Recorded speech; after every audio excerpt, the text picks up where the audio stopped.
하나님의 말씀 마태복음 6장 33절 다 같이 한 목소리로 읽겠습니다. 시작. 그런즉 너희는 먼저 그의 나라와 그의 의를 구하라. 그리하면 이 모든 것을 너희에게 더하시리라. 아멘. 하나님, 우리가 주님의 말씀 앞에 섭니다. 이 시간에 주의 음성을 들려주시고 지금 우리에게 주님께서 원하시는 그것이 무엇인지 깨닫게 하시며 우리의 삶 속에서 올바른 것을 바라보며 추구하며 또 올바른 목적을 향하여 나아갈 수 있도록 인도하여 주옵소서. 성령님 이 시간에 운행하여 주시고 기름 부어 주시며 우리 안에서 친히 해석자 되어 주시고 또 말씀을 지키는 능력이 되어 주셔서 온전히 순종함의 열매로 또 주님께서 기뻐하시는 열매로 나아가게 하옵소서. 말씀을 전한 종을 붙들어 주시고 주의 권능으로 채워 주시옵소서. 예수님의 이름으로 기도합니다. 아멘. 오늘 엄청 추워졌다 그래가지고 내복을 아주 따뜻한 내복을 껴입고 왔더니 따뜻하네요. 네. 주님께서는 너희를 위한 보물을 땅에 쌓지 말고 하늘에 쌓아두라고 하셨어요. 그 부분을 한번 읽어볼까요? 마태복음 6장 19에서 21절 시작. 너희를 위하여 보물을 땅에 쌓아두지 말라. 거기는 좀과 동록이 하며 도둑이 구멍을 뚫고 도둑질하느니라. 오직 너희를 위하여 보물을 하늘에 쌓아두라. 거기는 좀이나 등록이 하지 못하며 도둑이 구멍을 뚫지도 못하고 도둑질도 못하느니라. 내 보물이 있는 그곳에는 내 마음도 있느니라. 아멘. 요 부분, 요 파트는 되게 재밌어요. 이 말씀은 이제 그 6장의 첫 부분, 전반부에 이 사람이 경건의 어떤 실천을 할 때 하나님으로부터 오는 그 상을 기대해야지 사람으로부터 오는 상을 그렇게 구하며 살면은 유익이 없다라는 이 말씀, 외식을 경고하는 이 말씀. 그래서 사람의 영광을 받으면 천국에서 받을 상이 없다라는 이 말씀의 어떤 결론부가 돼요. 결론부가 돼요. 그래서 보물을 땅에 쌓지 말고 하늘에 쌓아라라는 그런 결론부가 되는데, 근데 또 재미있게도요, 다음에 자연스럽게 이어지는 그 주제의 가르침에 서론, 서두가 되기도 합니다. 그래서 주님께서 아주 자연스럽게 다음 주제로 그렇게 넘어가요. 다음 주제가 뭐냐면 하나님과 재물에 대한 우리의 관점과 태도에 대한 말씀이에요. 주님께서는 먼저 관점의 중요성을 강조하시기 위해서 뭔가 좀 시적인 그런 비유를 사용하시는데요. 마태복음 6장 22에서 23절, 22에서, 잠깐만요. 네, 23절까지만 읽을게요. 22에서 23절 읽어볼게요. 시작. 눈은 몸의 등불이니 그러므로 내 눈이 성하면 온몸이 밝을 것이요 눈이 나쁘면 온몸이 어두울 것이니 그러므로 내게 있는 빛이 어두우면 그 어둠이 얼마나 더하겠느냐. 이 눈이요 몸의 등불이라고 하세요. 몸의 등불. 요 비유가요 뭐 확 와닿으시는 분도 있지만 좀 우리에게 익숙하지 않을 수도 있을 것 같아요. 이런 의미 같아요. 우리의 눈이 건강하면, 잘 보이면 모든 게 잘 보이잖아요. 모든 생활이 밝죠. 그래서 걸어 다닐 때 눈이 잘 보이면 장애물이 있어도 피해 다닐 수 있잖아요. 그렇죠. 고생하지 않고 길도 잘 찾아서 다닐 수 있어요. 그런데 눈이 막 침침하거나 어두워지면 어떡해요? 다닐 때 막 여기저기 막 부딪히고 돌부리에 걸려 넘어지고 고생하게 될 거예요. 근데 이제 눈 건강의 중요성을 주님이 말씀하시는 것은 아니죠. 눈은 이제 보배지만. 그렇지만 이 주님은 이걸 통해서 뭔가 다른 의미를 전달하고 싶어 하시는 거죠. 주님께서는 지금 사람의 영혼이 바라보는 대상, 그러니까 사람의 영혼이 사랑하고 예배하고 추구하는 대상의 중요성에 대해서 말씀하고 계십니다. 왜냐하면 눈은 우리 영혼, 여기서 눈의 비유는 우리 영혼의 어떤, 영혼이 바라보는 어떤 대상, 요런 의미인 것 같아요. 영혼이 어떤 바라보는 것, 추구하는 것, 그런 것 같아요. 이 인간 영혼은요, 인간 존재의 핵심이죠. 그것은 우리의 모든 존재를 밝히는 불꽃과 같아요. 그런데요, 사람은 태양이 아니라 달과 같아요. 달은 어때요? 달이 스스로의 힘으로 빛나지 않죠? 달이 왜 근데 밤에 밝게 빛나죠? 태양의 빛을 반영해서 빛나잖아요. 그래서 우리가 밤에 달빛으로 그렇게 걸어갈 수 있잖아요. 그런 것처럼 이 사람 안에 빛이 있지만, 사람 안에 이 영혼이라는 불꽃이 있지만, 그것은 그 자체로 스스로 빛날 수 있는 것이 아니라 사람의 원본이신 하나님의 빛을 반영하는 거예요. 우리가 하나님의 형상으로 만들어졌잖아요. 우리는 사본이에요. 하나님의 형상으로 창조된 우리는 스스로의 힘으로 빛나는 그런 존재가 아니에요. 독립적으로, 자가발생적으로 빛날 수 있는 존재가 아니에요. 원본이시고 원천이신 그 하나님의 영광을 우리가 반영하는 거예요. 인간에게서 뭔가 좋은 것을 우리가 발견할 수 있다면 놀랄만한 그런 아름다움과 또 그런 어떤 도덕성과 그런 어떤 여러 가지 것들, 지혜와 이런 것들 있잖아요.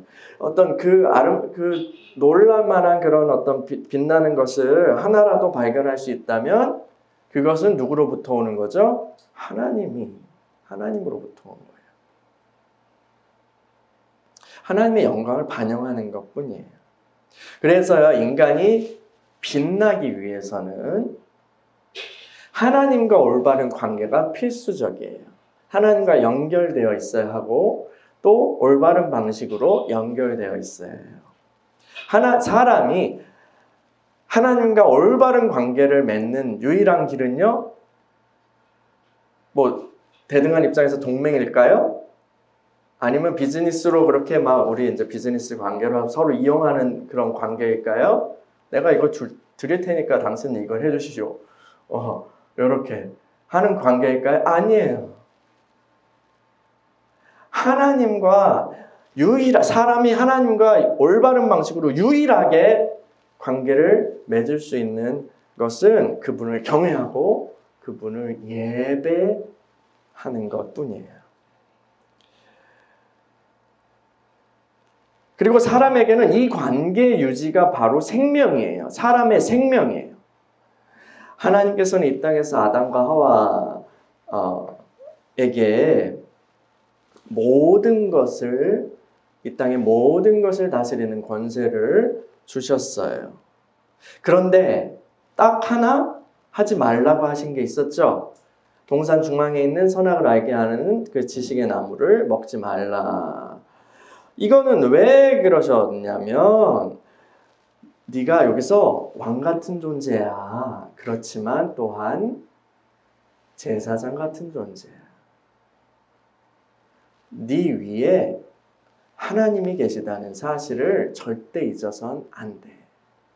너는 반영하는 존재고 예배하는 존재고 너 자신의 어떠함이 아니라 하나님의 영광을 이 땅에 보여주는 존재야. 그 사실을 잊지 않게 하기 위해서 동산 중앙에 그 선악과 나무를 두시고 먹지 말라고 하신 거예요. 동산 중앙에 이렇게 그게 있으면 어디서든지 어디에서 무엇을 하든지 중앙에서 거기에서 다 보인단 말이에요. 어디에서 무엇을 하든지 그 나무가 보여요. 볼 때마다 어떻게 될까요? 약간 교만해지려고 해.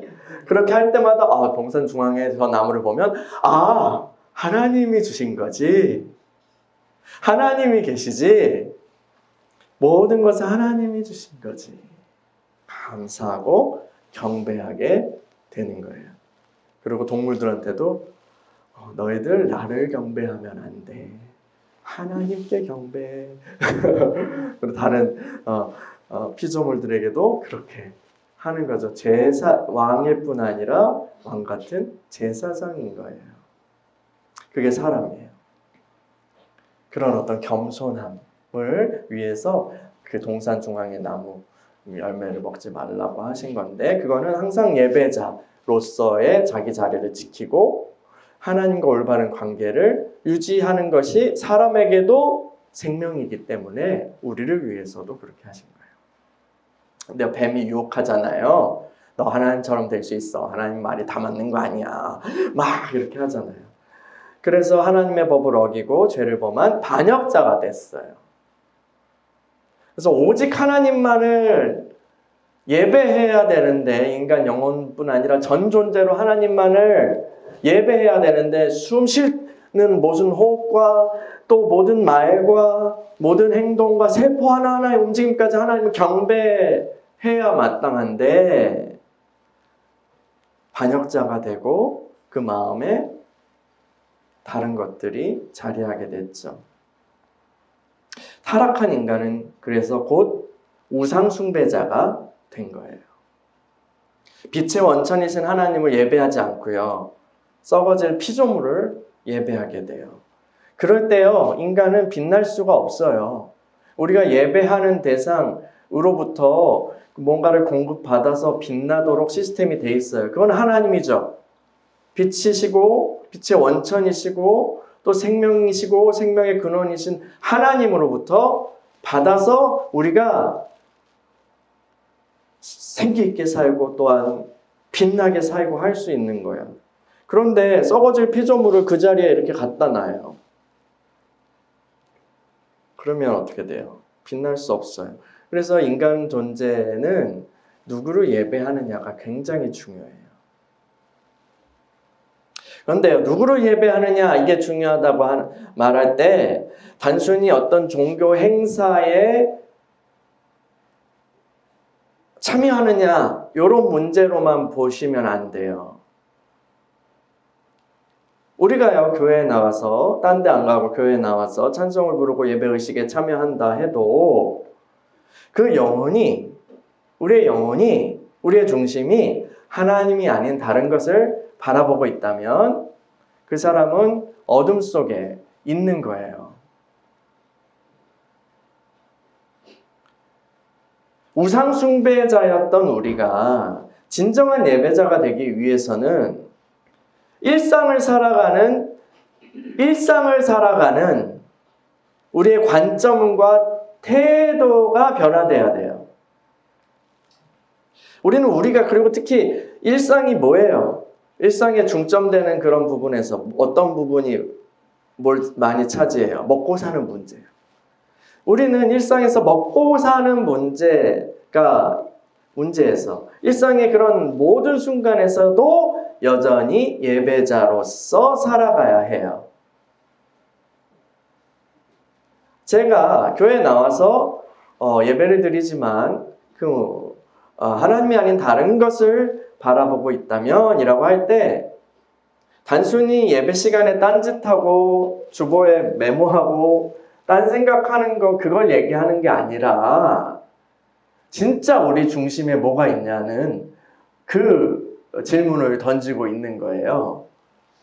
그것은 어디서 드러나요? 일상의 삶에서 먹고 사는 문제에서 내 중심이 어떠한가? 내가 무엇을 바라보고 있는가? 내가 어떤 관점으로 살아가느냐? 그것과 관련이 있다는 거죠. 마태복음 6장 24절을 읽어볼까요? 마태복음 6장 24절. 시작. 한 사람이 두 주인을 섬기지 못할 것이니 호기를 미워하고 저를 사랑하거나 호기를 중히 여기고 저를 경히 여김이라. 너희가 하나님과 재물을 겸하여 섬기지 못하느니라. 하나님 재물 문제를 하는데 예배에 대한 이야기로 넘어가요. 여러분, 우리가 믿는 이들이에요. 그런데 진정 우리가 믿는 사람들 맞아요? 우리 믿는 사람들이잖아요. 근데 진짜요? 맞아요? 우리 믿어요? 많은 사람들이 믿는다고 하지만 그 믿음은 교회당 안에서만 발휘되고 일상의 많은 순간들에서는 나타나지 않습니다. 우리는 예배당에서요, 하나님을 믿습니다. 그렇죠? 아니, 안 믿으면 이렇게 안 오잖아요. 근데요, 이제 그래서 하나님 믿습니다. 하나님 나의 반석이시고 나의 산성이십니다. 내가 주님을 신뢰하고 의지합니다. 찬양하기도 하고 감사하기도 하고 예배해요. 우린 믿어요.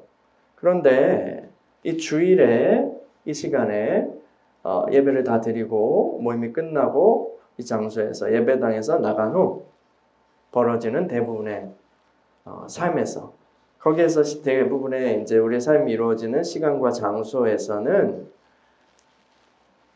하나님을 믿지 않습니다. 하나님을 믿지 않는다고 하니까 우리가 부처님이나 당군을 믿는다는 게 아니에요. 관우신을 막 믿는다는 얘기가 아닙니다. 여기서 제가 말하는 불신앙은 믿지 않는다는 이야기는 이런 거예요. 당장 우리 앞에 펼쳐지는 그 현실이라고 우리가 부르는 먹고 사는 그 문제 앞에서 너무나도 자연스럽게 하나님을 잊어버린다는 사실이에요. 우리가 여기서 같이 막 찬양하고 하나님 이름 찬양하고 높이고 막 기도하고 그렇게 하는데 쫙 이제 예배당 나가서 펼쳐지는 그런 삶 속에서 먹고 사는 문제에서 앞에서는 너무나도 자연스럽게 이레이즈, 딜리트 하나님을 잊어버린다는 사실이에요. 우리가 먹고 사는 문제를 해결하기 위해서 우리는 늘 궁리하고요, 또 고민하고요, 계획하고요, 또 계산하죠. 생각 없이 살면 안 되죠. 그렇죠? 그런데요, 아무리 정교하게 이제 상수와 변수를 딱 정해가지고 계산식을 막 만든다고 하여도 거기서 가장 변화에 영향을 미치는 가장 큰 요소를 배제하면 답이 틀릴 수밖에 없어요. 우리 인생에, 우리의 삶에서 가장 큰 영향력을 가지고 있는 어떤 요소를 배제한 채 나머지로 막 계산하잖아요. 그럼 계산을 막 복잡하게 만들고 막 방정식을 하고 사인 코사인하고 미적분하고 막 해가지고 답이 나온다고 해도 답이 틀릴 수밖에 없어요. 우리 삶에서 가장 영향을 크게 미치는 큰 요소가 되는 것은 뭘까요? 되는 분은 하나님입니다. 남편도 있고 아내도 있고 자녀도 있고 직장도 있고 뭐도 있고 세계 정세도 있고 금리도 있고 뭐 다 있지만 그거 다 생각해야죠. 지혜롭게. 그렇지만 우리 삶에서 가장 큰, 나의 삶에 가장 큰 영향력을 가지신 분은 하나님이십니다. 우리가 예배당에서 기도하고 찬양할 때 하나님이 이렇고 저렇고 그렇게 말하는데, 그런데 삶의 이런저런 문제들을 고민하고 또 계산하고 계획을 세우고 결정할 때 하나님을 생각하지 않습니다. 하나님을 생각하지 않고 궁리에서 나온 답은 반드시 오답일 수밖에 없어요.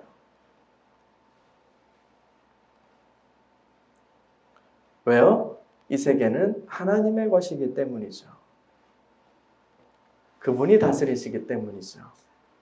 우리에게 주시는 분도 하나님이시고 되찾으시는 분도 하나님이시기 때문입니다. 사람들이요, 노아 홍수 이후에 사람들이 막 이제 열심히 궁리해가지고 바벨탑을 막 쌓잖아요. 탑을 막 도시 건설을 막 하고 있을 때 하나님께서 이렇게 보시고 아이고, 얘네 뭐하냐? 그리고 공사를 엎어버리셨어요. 물론 언어를 혼잡게 해서 이제 그렇게 하셨죠. 공사 엎어졌어요. 그 바벨탑 짓는 사람들 마음이 어땠을까요? 굉장히 긍정적이었어요. 그리고 그 의욕적이었을 거예요. 우리가 할 수 있다. 이거 되는 거야. 이거 되는 거야. 이거 반드시 된다. 이렇게 신나게 의기투합했을 거예요. 근데 하나님이 아니 라고 하시니까 안 돼요. 그리고 성경에서 모든 사람이 이건 안 되고 이건 질 수밖에 없는 싸움이고 라고 하는 그런 상황에서 하나님이 함께 하셔서 역전이 된 경우가 얼마나 많아요. 그래서 하나님이 함께 하시니까 강자가 약자가 되고 패자가 승자가 되는 거예요. 모세와 여호수아와 다윗과 엘리야, 엘리사 그 밖에 많은 그런 믿음의 사람들의 이야기가 이것을 보여주고 있지 않습니까? 여러분, 하나님이 중요해요. 하나님이 중요해요. 모든 계산에서요, 하나님이 우선이에요. 그분의 의중이 중요해요.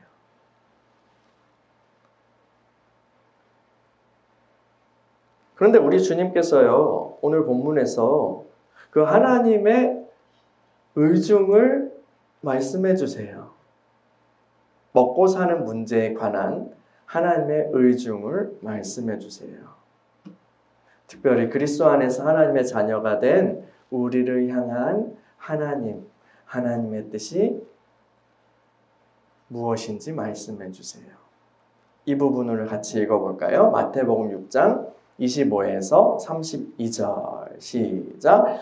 그러므로 내가 너희에게 이르노니 목숨을 위하여 무엇을 먹을까 무엇을 마실까 몸을 위하여 무엇을 입을까 염려하지 말라. 목숨이 음식보다 중하지 않냐며 몸이 의복보다 중하지 않냐냐. 공중의 새를 보라. 심지도 않고 거두지도 않고 창고에 모아들이지도 아니하되 너희 하늘 아버지께서 기르시나니 너희는 이것들보다 귀하지 아니하냐. 너희 중에 누가 염려함으로 그 키를 한 자라도 더할 수 있겠느냐. 또 너희가 어찌 의복을 위하여 염려하느냐.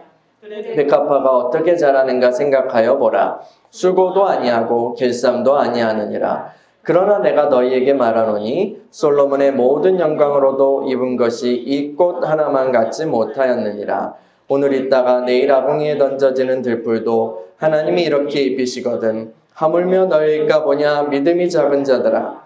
그러므로 염려하여 이르기를 무엇을 먹을까 무엇을 마실까 무엇을 입을까 하지 말라.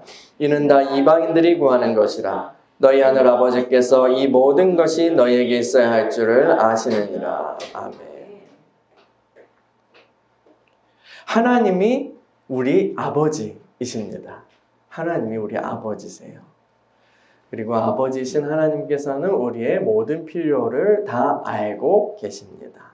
알고 계실 뿐 아니라 그것을 공급해 주시는 분이십니다.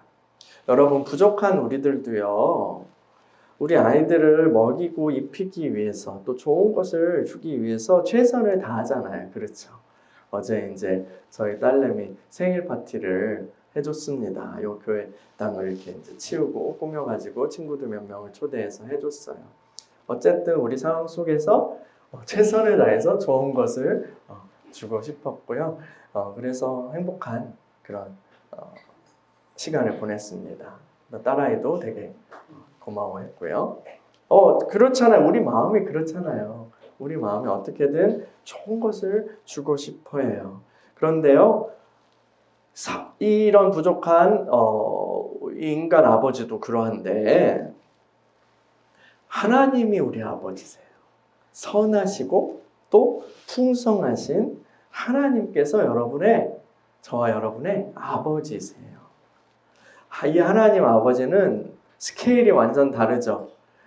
전 우주적인 경영을 혹은 살림을 하시는 분이에요.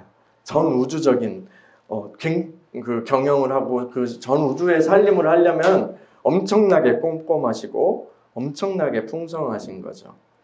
그래서 공중의 새도 그분이 먹이시고 또 들의 백합화도 아름답게 입히시는 분이 하나님이세요. 그런데요, 내가 너희 아버지다, 너희가 내 자녀다 라고 그렇게 하시잖아요. 그분의 자녀들인 우리에게는 하나님 어떻게 하실까요? 어떤 마음이실까요? 또 실제로 어떻게 하실까요?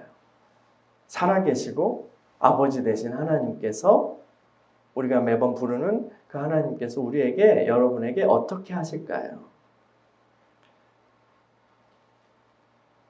주님이 우리에게 말씀하세요. 이 얘기를 하시고, 하물며 너희가 뭐냐? 믿음이 저 작은 자들아. 아니 저기 새랑 백합화도 이렇게 하시는데 자녀인 너희에 대한 아버지의 마음 너희가 아냐? 이 믿음이 작은 자들아. 주님이 굉장히 막 답답해가지고 막 얘기하죠. 네가 내 마음 알아? 이게 하나님 아버지의 마음이 주님을 통해 표현된 거죠. 여러분, 우리는 먹고 사는 문제에서 하나님을 생각해야 돼요. 그런데 하나님의 뜻이 밝히 드러나 있죠? 그분이 우리의 아버지이시고 우리의 먹고 사는 문제를 그분이 우리의 필요를 다 알고 채우시는 분이시며 책임지시는 아버지시라는 사실이요. 그렇다면 우리가 그 사실을 믿는다면, 그 아버지를 믿는다면, 주님의 말씀을 믿는다면 어떻게 살아야 될까요? 어떻게 살아야 될까요? 주님이 하고 싶어 하시는 말씀 뭐죠? 먹고 사는 문제에 아버지께서 책임지셔. 그런 것 때문에 염려하지 마.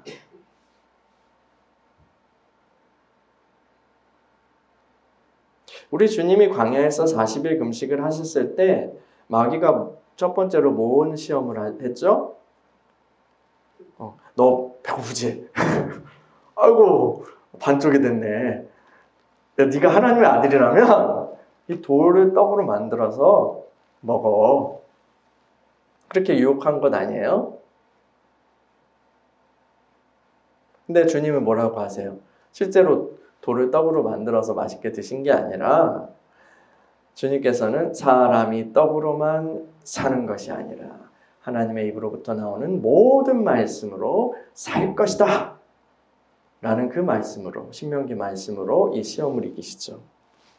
하나님의 아들이신 예수님은 본래 사람이 어떠한 존재인지를 보여주시는 분이라고 얘기했어요. 하나님의 형상으로서의 사람이 본래 어떠한 존재인지를 보여주는 분이라고 이야기했어요. 참 사람이란 어떤 존재인지를 보여주는 분이 바로 예수님이시죠. 그분이 보여준 사람은 어떤 존재예요? 사람은 먹고 사는 문제에 몰두해서 전심전력하는 존재가 아니에요. 사람은 하나님의 말씀으로 사는 존재예요. 좀 먹고 살만하니까 그런 얘기하는 거 아니에요? 가난해봐요. 그런 얘기 나오나. 그런데요, 가난함과 부요함, 어떤 나라에 태어나느냐도 중요하고, 내가 뭐 어떤 집안에 태어나도 아니면 내 벌이에 따라서도 이렇게 상황에 따라서 또 다르잖아요. 근데요, 여기서 사람이 하나님의 말씀으로 사는 존재이고 먹고 사는 문제 전심전력으로 그렇게 추구하는 존재가 아니라는 이 명제는 어떤 그 가난함과 부요함이라는 상황에 따라 달라지는 문제가 아닙니다. 이 가난한 상황에서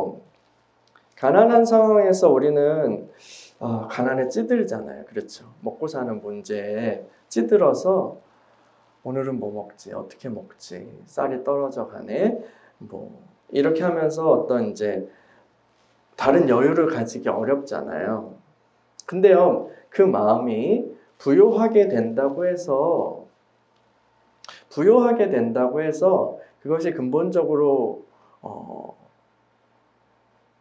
달라질까요? 여유는 생기죠. 여유는 생기고, 하지만 다른 방식으로 물질 염려를 하고 다른 방식으로 물질 재물을 추구하게 돼요. 그래서 부자들은 더 부자가 되고 싶어 하고요. 또 더 재산을 축적하고 싶어 하잖아요. 그리고 그걸 어떻게 지킬까? 어떻게 하면 세금을 좀 어떻게 할까? 세금 너무 아깝기도 하잖아요. 세금 폭탄 맞으면 안 되잖아요. 그렇죠. 근데 이제 절세는 해도 되는데 탈세는 하면 안 됩니다. 어쨌든 그거를 또 재산을 막 불려야 된다는 요즘 막 강요가 있잖아요. 이 세상에서. 너 그러면 안 돼. 이렇게 불려야 돼. 이렇게 하잖아요. 또 그거를 어떻게 해요? 또 이제 자손에게 고스란히 물려주는 것도 고민이에요. 지금 이제 그리스도인들 중에 그 중산층 이상인 분들은 아마 그게 고민일 거예요. 어떻게 내 재산을 자녀들에게 고스란히 물려줄 것인가. 그런데 이제 가난하든 부유하든 그 태도가 그 물질에 골몰하는 거, 먹고 사는 문제에 골몰하는 거는 그거 다르지 않다고요. 그런데요, 빵 한쪽으로 연명하더라도 하나님 예배자로 살 수 있고, 또 부자라도 또 하나님의 또 재정직이로서 물질이 아니라 하나님을 예배하는 그런 삶을 살 수 있어요. 이런 사람들에게는 소유의 많고 적음이, 크고 작음이 그냥 그거는 수단이에요. 그냥 수단. 골몰할 문제가 아니에요. 돈이 들어와도 주님 의지하고 감사하고 예배해요. 돈이 부족해도 주님 사랑하고 찬양하고 경배해요. 사도가 이것을 뭐라고 불렀는지 혹시 아세요? 사도가 이것을 뭐라고 불렀는지 아세요? 일체의 비결이라고 불렀어요. 빌립보서 4장을 한번 찾아볼까요? 우리 빌립보서 4장. 보세요. 제가 세 번역으로 읽어드릴게요. 이거를요. 11에서 13절을 세 번역으로 한번 제가 읽어드릴게요. 내가 궁핍해서 이렇게 말하는 것이 아닙니다. 나는 어떤 처지에서도 스스로 만족하는 법을 배웠습니다. 나는 비천하게 살 줄도 알고 풍족하게 살 줄도 압니다.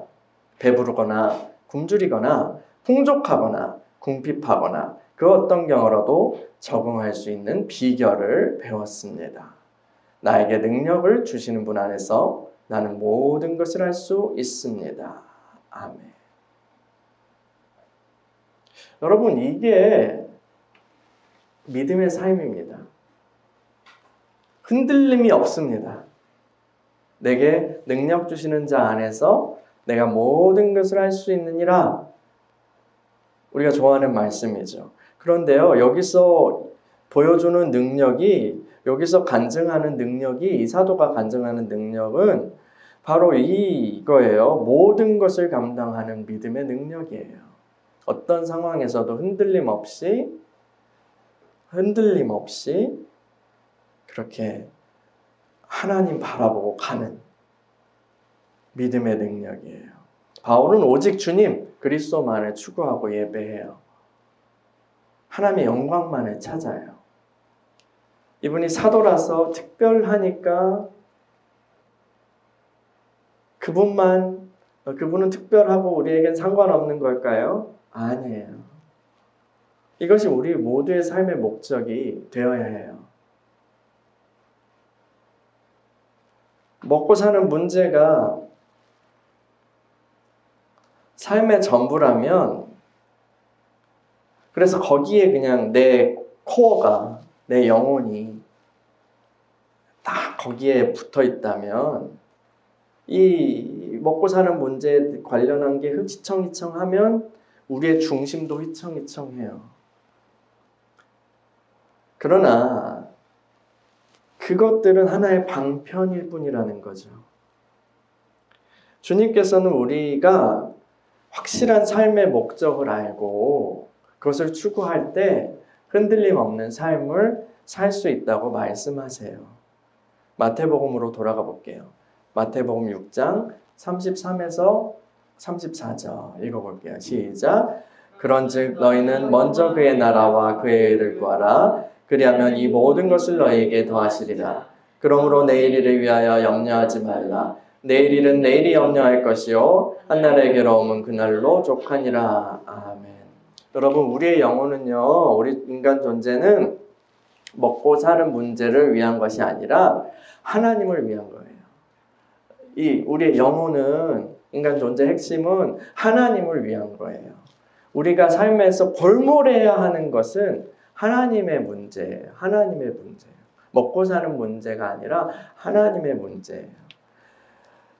하나님의 문제가 뭐예요? 내가 얼마나 하늘아버지의 뜻에 합당하게 걷고 있는가? 내가 하나님의 마음을 기쁘시게 하고 있는가에 대한 거예요. 내가 하나님의 목적에 맞게, 나를 부르신 그 목적에 맞게, 나를 구원하신 그 부르심에 맞게 그렇게 형성되고 있는가에 대한 거예요.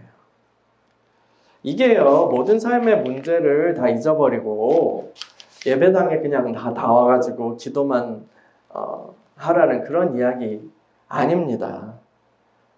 이거는 내 삶의 중심, 내 삶의 중심, 세상 사람들처럼 내가 장사하고 또 직장을 다니고 아이를 키우고 뭔가를 하고 살림을 하고 하더라도 내 삶의 중심과 우선순위가 세상 사람들과 달라야 한다는 거예요.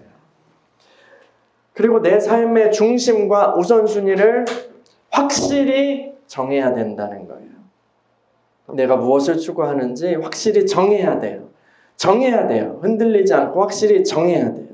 내 영혼의 눈이 하나님을 향해서 확정되었는지, 아니면 내가 입으로는 하나님을 얘기하지만 확정되지 않아서 이리저리 나부끼고 있는지. 그 홍보하는 인형 있잖아요. 개들따란 그 광고 인형. 물론 뿌리는 받고 있지만 이러고 있는지, 내가 내 영혼이 하나님께 확정되었는지, 나의 시선이 하나님께 고정되었는지 살펴야 돼요. 먼저 그의 나라와 그의 의를 구하라. 그리하면 이 모든 것을 너에게 더하시리라 하셨는데, 그분의 나라를 구한다는 건 천국, 하늘 아버지의 상을 구한다는 거죠. 그 천국의 유업을 구한다는 거죠. 그의 의를 구한다는 것은 주님이 말씀하신 의, 그러니까 바리새인과 서기관들의 의보다 더 나은 의를 추구하며 산다는 거예요. 그러니까 이 땅 가운데에서 우리의 선한 행실을 통해서, 이 땅 가운데에서 우리의 선한 행실을 통해서 하나님 아버지의 어떠하심을 빛비추는 삶, 그거 산상설교의 처음에 주님이 말씀하신 거잖아요. 너의 행실을 통해서 아버지 하나님께 사람들이 영광을 돌리는 그거요. 하나님을 보이는 삶이요. 그것을 통해서 또 하나님을 기쁘시게 해서 하나님께 칭찬받고 천국을 유업으로 받는, 그걸 사모하는 그런 삶이 주님이 말씀하시는 믿는 이의 삶인 것입니다. 여러분 무엇을 추구하고 계십니까? 지금요. 지금 무엇을 추구하고 계십니까? 그것은 우리가 일상에서 어떤 마음으로, 어떤 태도로 어떻게 움직이고 있는지를 살펴볼 때 발견하게 돼요. 아, 내가 이것을 추구하고 있구나.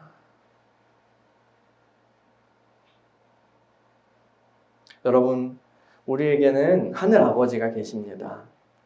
오늘 이 순간 우리가 가장 신경 써야 할 것은 아버지께서 지금 나에게 원하시는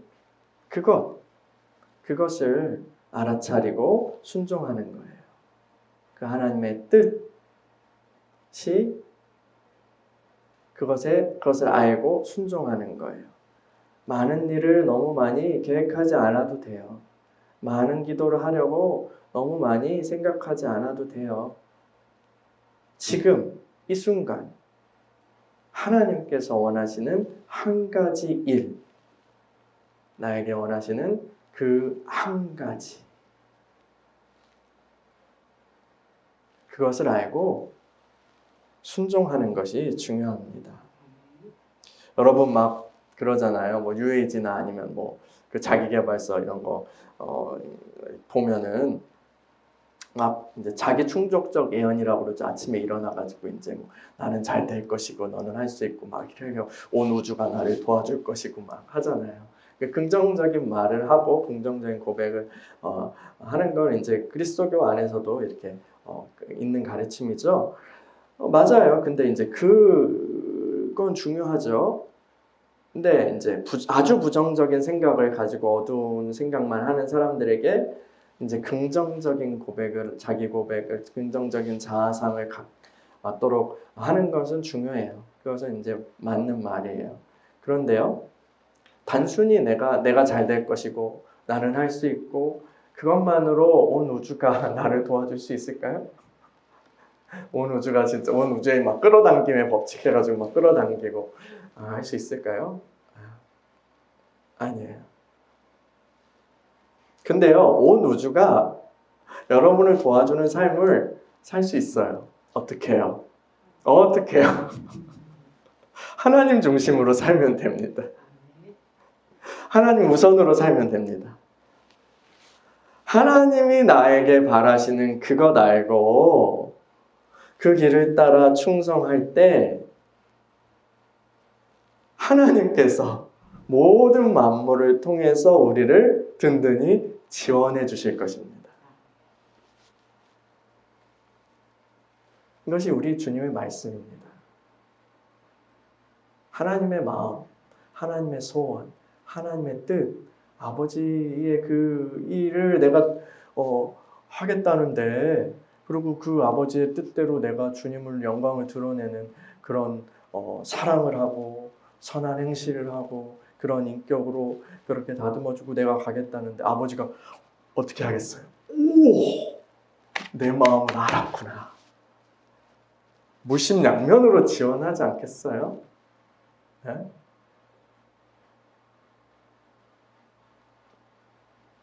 여러분, 하나님 중심으로, 하나님 우선으로, 하나님 마음을 알고 뜻을 분별하여서 온 우주의 왕이신 하나님께서 여러분을 지원하시는, 우리를 지원해 주시는 그런 삶을 사시기를 축원합니다. 우리 같이 기도하겠습니다.